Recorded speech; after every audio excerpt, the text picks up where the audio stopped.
Hello বন্ধুরা, এই যে আমার সেই তুলসী টব, যেটা আমি আজ থেকে 7 থেকে 10 দিন আগে লাগাইছিলাম। তো আজকে প্রুনিং করা হয়েছে, একটু ডগা কাটে দেওয়া হয়েছে, নিচে শুধু 3টা পাতা বা 3টা ডাল রাখা হয়েছে। আর রুটের বিস্তার কিন্তু অনেক হয়েছে। হ্যাঁ, তোমরা দেখতে পাচ্ছ কিনা জানি না, অনেক রুট হয়েছে নিচে। তোমরা দেখতে পাচ্ছ কিনা জানি না।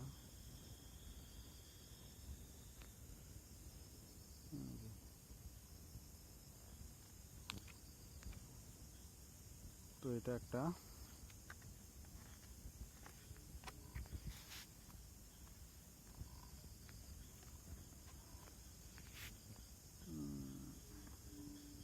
এই যে রুটগুলো অনেকগুলো ডেভেলপ হয়ে গেছে ভালো।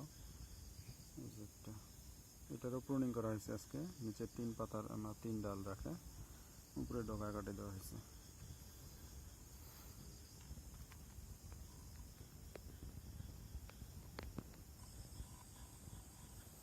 আর আমার আগের ডেভেলপমেন্ট গাছ, আমার আগের এই গাছটা ওই গাছটার মতো ছোট্ট একটা গাছ ছিল। এটা দেখেন আজকে কত ঝাঁকালো হয়ে গেছে, সেটাই কি সুন্দর না। এটারও কিন্তু বয়স হচ্ছে 6 মাসের মতো। একবার ফুল দিছে, অনেক পুষ্পমঞ্জরি দেখেন শুকায় গেছে, তখন আবার নতুন করে হচ্ছে আর কি। অনেক সুন্দর গাছ দেখে কিরকম শান্তি। ধন্যবাদ, ভালো থাকবেন, আজকে এইটুকুই।